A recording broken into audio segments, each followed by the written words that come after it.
Assalamualaikum warahmatullahi wabarakatuh. Saya Rahmayandi Mulda, dosen Program Studi Ilmu Pemerintahan, Fakultas Ilmu Sosial dan Ilmu Politik Universitas Riau Kepulauan Batam.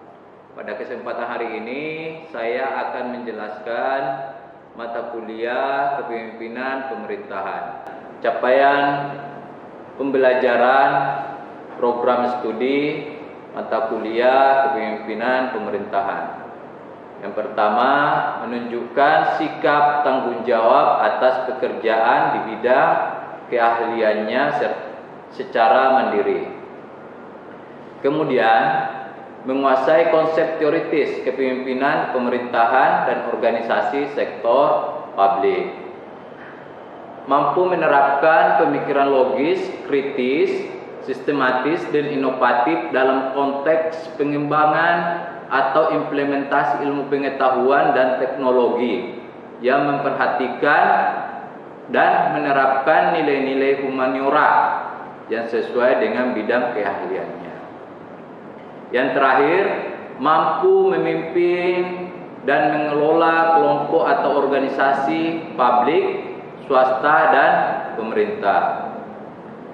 Kemudian, adapun capaian pembelajaran mata kuliah, yang pertama adalah mahasiswa menunjukkan sikap tanggung jawab atas pekerjaan di bidang kepemimpinan dalam penyelenggaraan pemerintahan, serta terampil dalam memimpin pada saat bekerja ke depannya.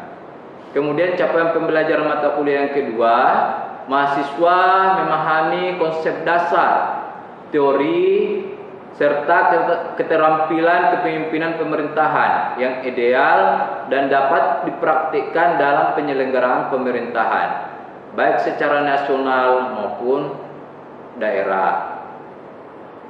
Selanjutnya, capaian pembelajaran yang ketiga, mahasiswa mampu menjelaskan secara kritis terkait tipe dan gaya kepemimpinan pemerintahan. Kemudian, mahasiswa mampu menjelaskan, mendiskusikan, menganalisis dinamika kepemimpinan pemerintahan. Kemudian yang kelima, mahasiswa menerapkan, menganalisis dan mengevaluasi etika dan moral kepemimpinan. Selanjutnya, mahasiswa menerapkan inovasi kepemimpinan pemerintahan.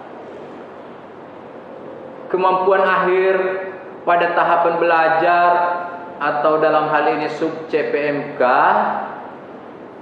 yang pertama adalah mahasiswa mampu membuat keputusan, menyampaikan pendapat, dan berani tampil di depan kelas atau di masyarakat ke depannya.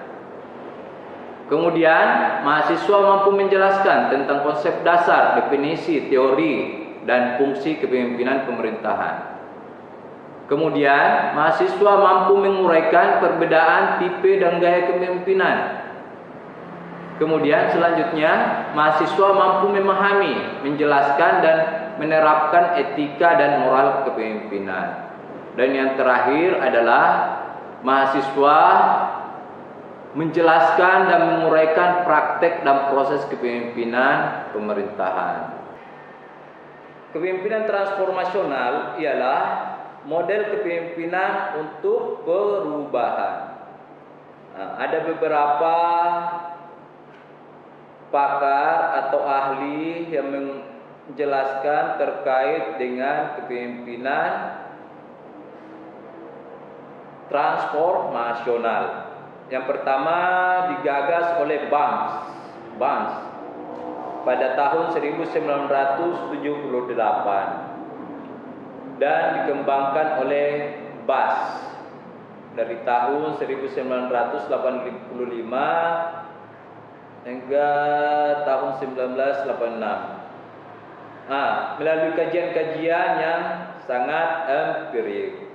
Jadi dalam dua tokoh ini menjelaskan bahwa kepemimpinan transformasional berusaha menciptakan sesuatu yang baru dari yang lama, mengembangkan dan mengkomunikasikan bayangan baru dari bayangan lama. Kemudian, dan membuat agar orang tidak hanya melihat bayangannya tetapi juga memberikan komitmen kepadanya. Jadi kepemimpinan transformasional ini membuat perubahan besar dalam misi, susunan organisasi dan sumber daya manusia dalam sebuah organisasi, baik itu swasta maupun pemerintahan. Dalam kepemimpinan transformasional ini juga pertama kali ditunjukkan oleh kepeloporan Lee Iacocca yang memimpin Chrysler Corporation pada era tahun 1980-an, di mana menerapkan kepemimpinan yang mengubah perusahaan yang berada di ambang kebangkrutan menjadi perusahaan yang menguntungkan. Lee menciptakan bayangan keberhasilan dan memobilisasi seluruh pegawai perusahaan tersebut untuk menciptakan bayangan tersebut menjadi kenyataan, dan akhirnya berhasil. Di kemudian hari, perusahaan-perusahaan besar seperti General Motors, American Telephone and Telegraph, Ford dan lain sebagainya menerapkan kepemimpinan ini sehingga mampu bertahan hingga sekarang. Kepemimpinan transformasional memiliki orientasi program sebagai berikut. Yang pertama, menciptakan bayangan. Menciptakan bayangan masa depan yang harus diwujudkan, yang memberi arah bagi organisasi. Kemudian, pemimpin transformasional dalam hal ini menunjukkan kemampuan analitik, kreatif, intuitif, dan deduktif. Kemudian selanjutnya memobilisasi komitmen. Dalam hal ini membangkitkan, menggerakkan para eksekutif dan pengikut untuk menerima tugas dan mewujudkan bayangan baru dengan segala pengabdian. Kemudian melembagakan perubahan. Perubahan yang ingin diwujudkan harus dilembagakan dalam seluruh proses dan sistem organisasi sehingga menjadi milik bersama. Lanjut, pengaruh ideal. Pengaruh ideal membangkitkan emosi dan identifikasi yang kuat dari para pengikut terhadap pemimpin. Stimulasi intelektual perilaku yang meningkatkan kesadaran pengikut akan permasalahan, mempengaruhi pengikut memandang masalah dari perspektif yang baru. Kemudian, pertimbangan individual perilaku memberikan dukungan, dorongan, pelatihan dan bagi para pengikut. Kemudian selanjutnya yang keempat, motivasi impresional, yaitu penyampaian visi misi yang menarik dengan menggunakan simbol untuk memfokuskan upaya bawahan dan membuat model perilaku yang tepat. Ini menurut Bas dan Apollio. Ini dikembangkan pada tahun 1990-an. Jadi cukup dalam. Atau kalau pernah dengar koalisi perubahan atau pemimpinan reformasi ya, reformasi. Kalau bahasa lainnya itu rekonstruksi. Artinya Pak, dia kepemimpinan transformasional ini itu dia melanjutkan dari kepemimpinan sebelumnya itu dirubah total ketika dia memimpin. Atau mau dibilang melakukan perubahan secara total tidak juga, tetapi dia memunculkan sesuatu yang baru dari pemerintah dari yang lama.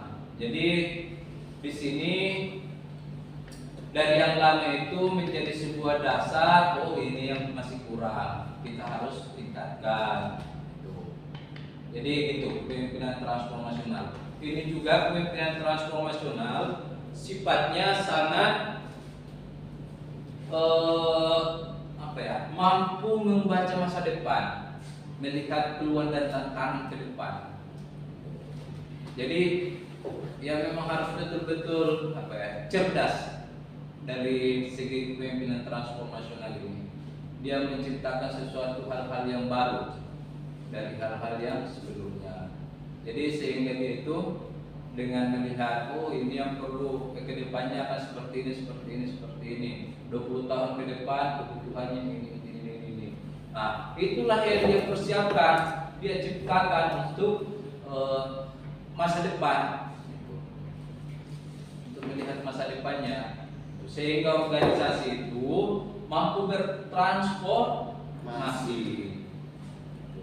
Karena dalam kondisi saat ini ya memang sangat dibutuhkan gaya-gaya kepemimpinan transformasional, karena perubahan global, perubahan teknologi yang makin cepat, sehingga konsep atau gaya kepemimpinan ini sangat dibutuhkan untuk sekarang. Sehingga kita atau organisasi pemerintahan maupun organisasi swasta itu bisa menyesuaikan keadaan-keadaan yang akan terjadi di masa depan, dan itu bisa menyesuaikan. Kalau tidak ya akan terlindas, akan kehilangan, lama-lama akan habis. Itu. Oke, bisa dipahami sampai di sini kan? Bisa. Oke. Kemudian, kepemimpinan transformasional ini juga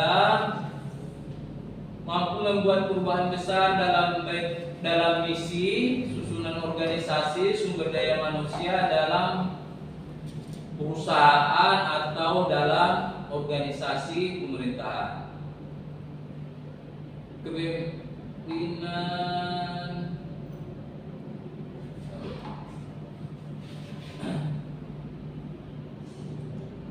Oke.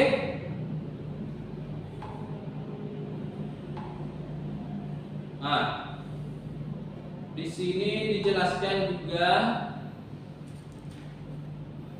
kepemimpinan transformasional ini memiliki orientasi program. Yang pertama itu menciptakan bayangan. Bayangan di sini yakni masa depan yang harus diwujudkan. Memberi arah bagi organisasi. Pemimpin transformasional dalam hal ini menunjukkan kemampuan analitik, kreatif, intuitif, dan deduktif. Memobilisasi komitmen, membangkitkan dan menggerakkan para eksekutif dan pengikut untuk menerima tugas dan mewujudkan bayangan baru dengan segala pengabdian. Kemudian melembagakan perubahan. Perubahan yang ingin diwujudkan harus dilembagakan dalam seluruh proses dan sistem